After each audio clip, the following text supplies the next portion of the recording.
Tu dis le Dieu que je parle, c'est un messager. C'est un messager. Dieu est un messager, quoi. Je dis le Dieu que tu dis qu'il est mort, il est mort sur la terre, sur la croix, c'est un messager. Non, tu dis Dieu est un messager, ça veut dire quoi? Le Dieu, c'est pas que votre Dieu est venu mourir sur la croix. Je n'ai pas dit notre Dieu, je dis toi ton Dieu. C'est de ça que je parle là, je parle de notre, à partir de moi, c'est moi que moi, je parle de notre. Ah, toi ton Dieu là, c'est un messager quoi? Ah, mais attends, tu as dit que votre Dieu là, tu veux dire quoi par là? Dieu qui est mort sur la croix, tu veux. Non, tu dis ton Dieu c'est un messager, je ne comprends pas, ça veut dire quoi? Je ne sais pas à cause de ça, votre Dieu est mort sur la croix là, c'est ce que vous avez dit. Non, toi tu dis, attends, tu dis que Adam a péché. Tu dis Adam a péché, que nous on prend ce péché là. Je dis c'est pas vrai. Oui, mais moi, en fait, si tu me dis que c'est pas vrai, ok, il n'y a pas de problème. Parce que c'est toi, c'est la conception que toi tu as. C'est pas conception même, c'est pas écrit quelque part. C'est pas écrit quelque part.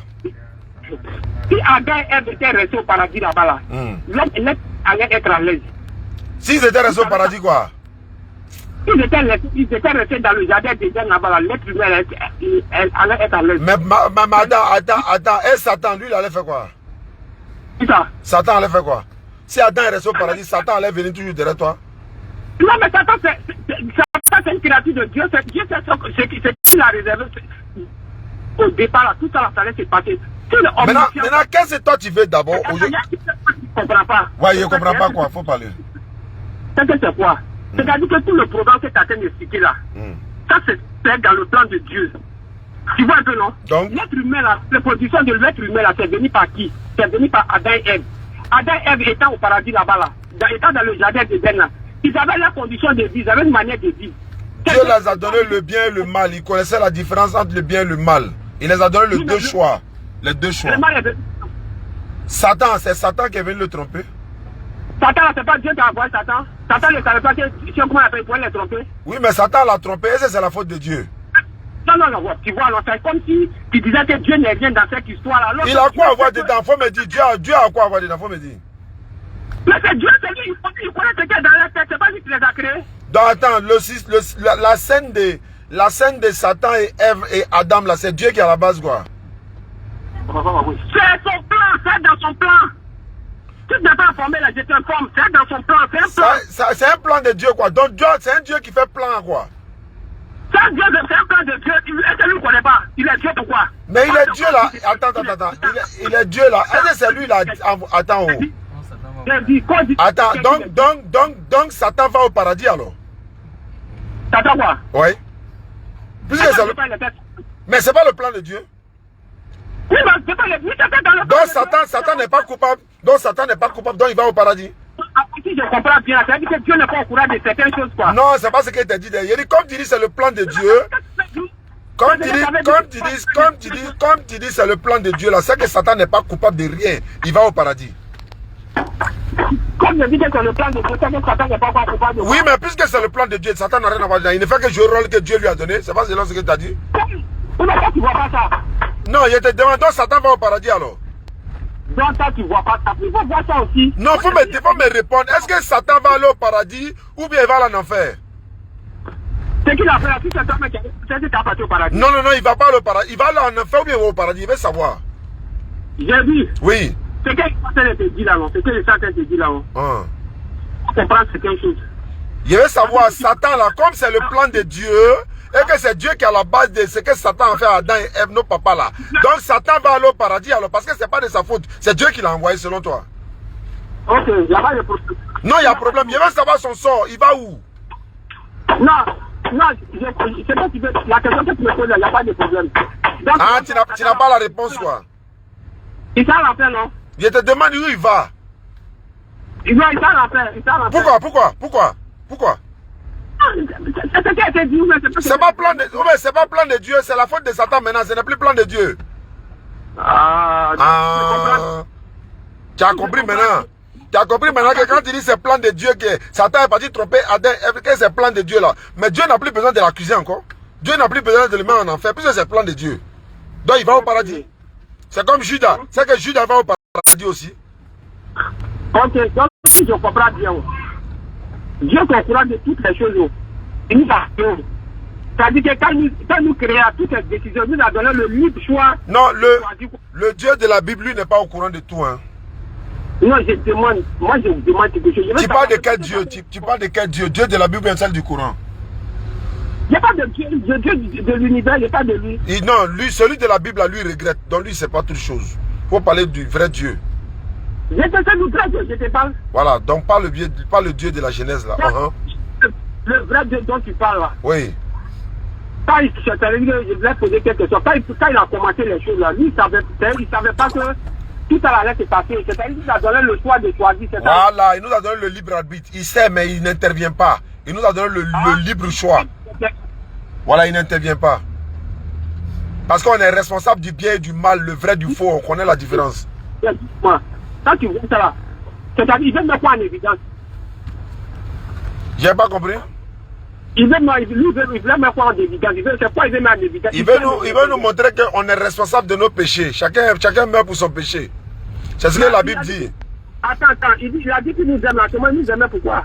Si Dieu il nous aime là, le fait qu'on vit derrière là, et on souffle le souffle de vie là, il nous aime derrière.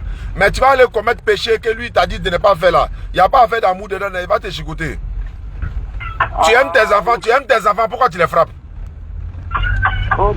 Ah, tu as compris. Il crée, c'est-à-dire il nous crée. Oui. Il nous crée à mettre, il nous donne le libre choix. Merci beaucoup. Il nous a créé, nous a donné le libre arbitre. C'est-à-dire on connaît le bien du mal, le vrai du faux. Tu prends la route du faux net, il te chicote. Tu prends la vraie voie, il te donne les récompenses pour ça. Je pose la dernière question. Lui qui est Dieu, il nous donne le libre choix. Oui. Maintenant, lui, on va choisir le contraire de ce que lui démontre.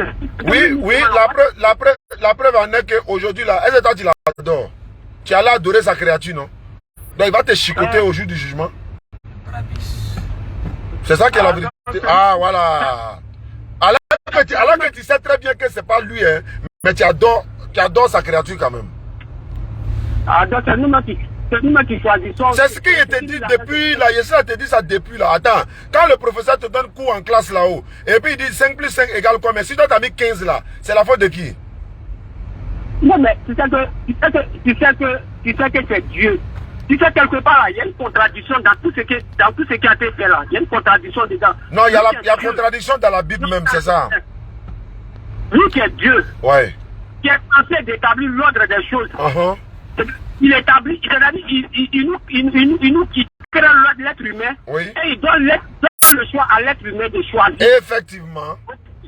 Il donne le choix à l'être humain. Donc, à ton avis, il devait faire quoi? À ton avis, il devait faire quoi? Ah, mais c'est Dieu pourquoi? Non, il devait faire quoi? Il devait faire quoi? Il est Dieu pourquoi? Il est Dieu de justice. Ouais, Dieu de justice comment? Ça veut dire que toi là où tu es là, si tu étais là pour aller chez femme de quelqu'un là, tu es conscient de ce que tu fais, c'est pas Dieu qui est à la base. Je sais que je suis conscient de ce que alors, donc Dieu n'a qu'à faire quoi? En partant là, il n'a qu'à attraper ta main quoi? Je te dis là. Je vais te dire là. Je vais te dire que depuis le départ là. Ouais. C'est-à-dire quelque part, il a sa part de responsabilité dans tout ce qu'il a fait. Il faut me dire sa part de responsabilité, c'est quoi? La part de responsabilité, il est notre Dieu. Non, mais où est sa responsabilité? Il t'a créé derrière là, ça ne te suffit pas. Il te donne l'air de vie. Il te donne l'air pour respirer là, ça ne te suffit pas. Il te donne encore à manger, ça ne te suffit pas. Il dit que si tu as fait le mal là, tu vas en enfer. Si tu as fait le bien, tu vas au paradis. Tu dis encore, il est responsable. Il est responsable de quoi? Ah, il a dit. Mais quand même, tu sais que. Quand ce que tu dis là, je comprends parfaitement ce que ah, donc tu comprends là. En même temps, il y a quelque chose que je n'arrive pas à comprendre parce que le côté du fait que lui on l'appelle Dieu là, moi je ne vois pas son importance. Parce qu'il ne peut pas nous dire qu'il est Dieu. Et puis il a encore le choix de choisir. Mais il est. Bah, attends. Bon, si nous on ne devait pas choisir là, lui il devait faire quoi? Il devait nous imposer quoi? Non, mais attends, il est en train de nous guider. Non, attends, je te prends un exemple. Dieu dit que Jésus là, c'est un envoyé de Dieu. Tu t'es pas entêté pour aller adorer Jésus, c'est pas ça? Est-ce que c'est la faute de Dieu? Alors, est-ce que c'est Dieu qui t'a dit d'adorer Jésus? Mais si le jour du jugement, il te prend, il te met à l'enfer là, est-ce que c'est de sa faute? C'est toi-même, non? Je donne un exemple. C'est-à-dire que tous ceux qui adorent Jésus, ils vont se retrouver à l'enfer, c'est ça, non? C'est la Bible qui l'a dit, c'est pas moi, hein? Non, mais quand même, tu as des informations pour m'informer là, peut-être. Matthieu 7, 21. C'est dans Matthieu. Ça est dans Matthieu. Jésus dit que lui n'est pas Dieu. Donc il dit lui c'est un envoyé de Dieu. Pourquoi toi tu l'adores? Et puis tu vas aller où? Attends, je te dis quelque chose. Dis-moi quelque chose. C'est pas une question d'adoration de Jésus. C'est une question de croyance en Jésus. Parce que Jésus, même dans la Bible, peut-être que la Bible est un livre fort, il n'y a pas de problème. Moi, c'est pas moi qui ai créé la Bible. Je ne connais rien de la création de la Bible.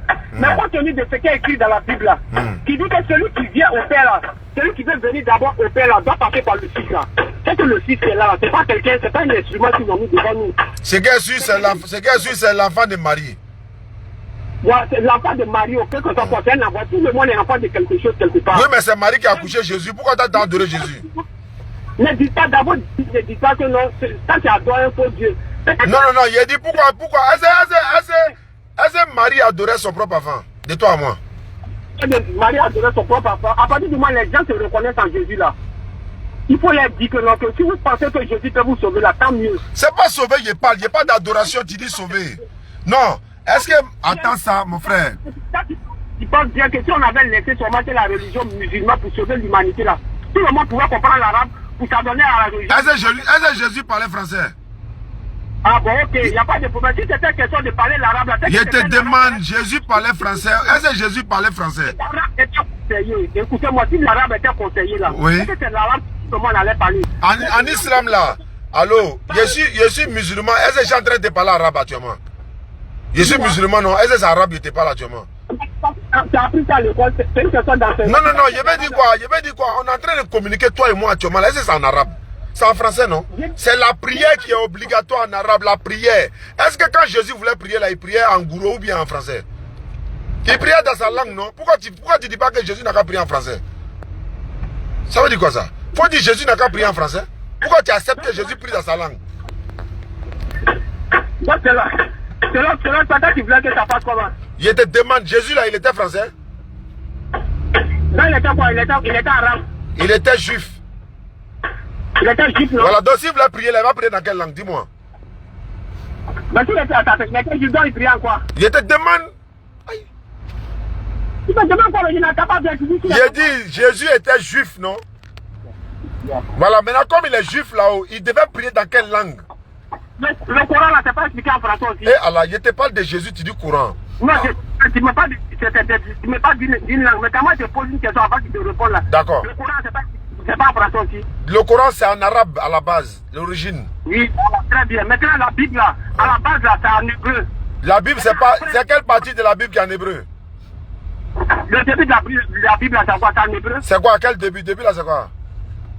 Le Bible même c'est en hébreu, c'est de l'hébreu. C'est pas ça. C'est l'Ancien Testament qui est en hébreu. Oui, mais l'Ancien Testament, c'est quelle parole qui est dedans? Voilà, maintenant, le Nouveau Testament, c'est en quoi? Oh, vraiment. Si tu ne connais pas, il faut demander.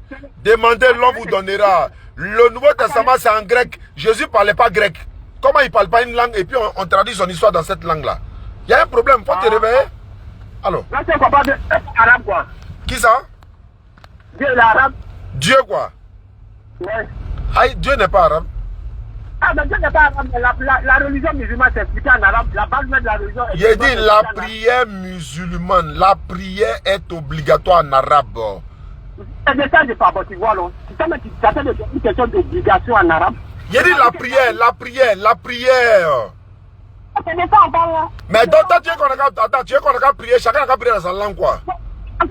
Tu vois que la religion musulmane, tu vois que la religion chrétienne, même en Bambala, les gens expliquent en Bambala. D'accord, maintenant d'accord, il n'y a pas de problème. Bon, attends. Imagine que 60 ethnies prient dans 60 langues différentes en même temps. Ça ressemble à quoi? Tout a expliqué dans ces différentes langues. Non, je te pose une question maintenant. L'hymne national de la Côte d'Ivoire, pourquoi c'est pas en Djoula? Attends. L'hymne national de la Côte d'Ivoire, pourquoi c'est pas en Djoula? Pourquoi c'est pas en Djoula? Pourquoi c'est pas en Bété? Pourquoi c'est pas en Baoulé? Non, mais pourquoi ce n'est pas en Baoulé? Il faut me dire. Pourquoi c'est pas en Djoula? C'est une question, c'est une traduction. Les gens ont traduit, c'est pas comme c'est passé. Pourquoi ce n'est pas? Ils ont traduit, non? Donc, la langue de Jésus a été traduite. Maintenant, toi, tu es en train d'adorer Jésus. Tu sais qu'il était juif, non? Il a une ethnie. Tu sais ça, non? Hein? Est-ce que Dieu a une nationalité? Il y a des deux nationalités, quoi. C'est moi, c'est ça. La plantation, te dit que tout ce qui a fait se passer là, quand tu vois qu'il y a des traductions dans les différentes langues, là, ça c'est une fierté. Je demande, est-ce que Dieu a nationalité? Je me dis qu'il y avait une nationalité là, en allant se comparer à Dieu dans cette nationalité. Non, mais pourquoi Jésus est juif et puis toi tu le prends pour Dieu? Il le prend pour Dieu. Toi? Moi, je n'ai pas pris Jésus pour Dieu. Hein. Toi, tu vas dire que Jésus est ton Dieu? Attends, c'est que vous oubliez là. C'est que vous oubliez là. C'est-à-dire que les gens prennent Jésus pour Dieu là. C'est une manière d'exagérer les choses. Ah, donc il n'est pas Dieu? Non. Quand on dit il n'est pas Dieu là, c'est-à-dire que il est Dieu, on dit il n'est pas Dieu là. C'est-à-dire que c'est comme quelqu'un. C'est-à-dire que c'est comme Dieu qui est venu se faire représenter en être humain. Très bien. Jésus est plus comme un Dieu représenté en être humain. Donc il est le représentant de Dieu, quoi. Il est le représentant de Dieu en être humain. Alors Moïse aussi était représentant de Dieu en être humain. On a pas dit non, mais on n'a pas pris un Moïse comme ça. Est-ce que pour autant les gens adorent Moïse? Est-ce que pour autant ils ont adoré Moïse? C'est une question, et je te dis quelque chose là. Dis-moi. Les gens ont préféré donner leur foi à Jésus que tous ces c'est pas question de donner sa foi là. Est-ce qu'il est Dieu? Qu'il soit Dieu, qu'il ne soit pas Dieu. C'est-à-dire qu'il réagit. Non, le problème c'est quoi? Peut-être que toi tu adores ce que tu ne connais pas. Jésus a dit, vous adorez ce que vous ne connaissez pas, alors que nous adorons ce que nous connaissons. Il a dit ça dans la Bible. Comment tu peux adorer quelque chose que tu ne connais pas? Si la chose fait ton affaire là, comment tu peux pas? Comment? Mais toi tu adores. Comment tu peux? Attends. Attends, les gens qui adorent, je ne t'ai pas dit que c'est les gens qui sont bornés quand même. C'est pas ce que j'ai dit. J'ai dit, est-ce que Marie là, elle a une fois adoré son propre enfant, Marie? Comment tu peux dire que les gens? C'est parce que ce monsieur l'a fait les affaires, c'est à cause de son derrière lui. Non, Marie a une fois adoré son propre enfant, oui ou non? Adorer son propre, comment Marie va adorer son propre enfant? C'est son enfant qu'elle a mis au monde. Alors, bon, pourquoi son enfant, elle n'a pas adoré son enfant? Toi, tu t'as adoré son enfant? Oui, mais c'est ce qui a été dit, mais la Bible est venue comment? Les paroles qui sont dans la Bible. C'est tu dis, moi, il n'y a pas de l'enfant, il n'y a pas des paroles de Dieu. Il dit pourquoi Marie n'adore pas son propre enfant et puis toi, tu adores elle, son enfant. Pourquoi? Adorer comment? En tant que Dieu. Les puissions qu'on appelle, la confiance qu'on a, on peut. Non, tu le prends en tant que Dieu là. Pourquoi tu prends son enfant comme Dieu alors qu'elle-même, elle ne l'a pas pris comme Dieu? Mais lui, il a dit, c'est ce qu'il a dit dans sa parole. Il dit, il va envoyer quelqu'un à travers lui. Pour ceux qui ont envie les choses. Mais c'est bien. Quelqu'un qui dit que non, que tu as vu tant, c'est que tu m'as vu. C'est que lui, il est qui? Lui. Oui, là, ça veut dire qu'il est le représentant. Quand tu vois l'ambassadeur d'un pays là, est-ce que c'est le président que tu as vu? Quand tu vois l'ambassadeur d'un pays, quand tu vois l'ambassadeur d'un pays là, c'est le pays que tu as vu. Est-ce que tu as vu le président? Est-ce que c'est le président? Non, c'est pas qu'on tu dois donner les Elle dit l'ambassadeur d'un pays, c'est que tu as vu le pays. Mais tu as vu le pays maintenant. Est-ce que tu as tué l'ambassadeur? Est-ce que le président est mort? Non, c'est pas une question. Terminé. Bita Blalayon. Salam alaikum famille. Ils sont derrière nous seulement. Hein? Qui ça? On va comme ça. D'accord, on est ensemble. Hein? Faisal est derrière. Avec Amine. On est en train de quitter quelque part à Bobo. Voilà, on rentre à la base. Aka est derrière un nouveau chauffeur. Alhamdulillah. Merci beaucoup. Salam alaikum famille. Alhamdulillah. Hier, l'émission, ça s'est bien passé. Il y a 2-3 personnes qui sont sur la liste pour les débats. On va les programmer, Inch'Allah, demain ou après-demain. Pour pouvoir faire... Demain, il y a un débat normalement. Si le petit frère de Jésus-Christ vient, on va le prendre. Ceux qui veulent nous soutenir pour la construction de notre mosquée, le complexe, voilà, n'oubliez pas de nous contacter 07 47 32 04 55. C'est mon numéro WhatsApp aussi, hein, 07 47 32 04 55. Voilà, 07 68 97 34 05. Ismaël Aka est là-bas. Ah oui, c'est pas facile, hein. Merci beaucoup, Sidiki Ouattara. Kala, il facilite. Donc, Inch'Allah, on se trouve la semaine prochaine, Inch'Allah. Au Figaro, n'oubliez pas, hein. Voilà, on va se retrouver avec la grâce d'Allah. Wassalamu alaikum wa rahmatullahi wa barakatuh.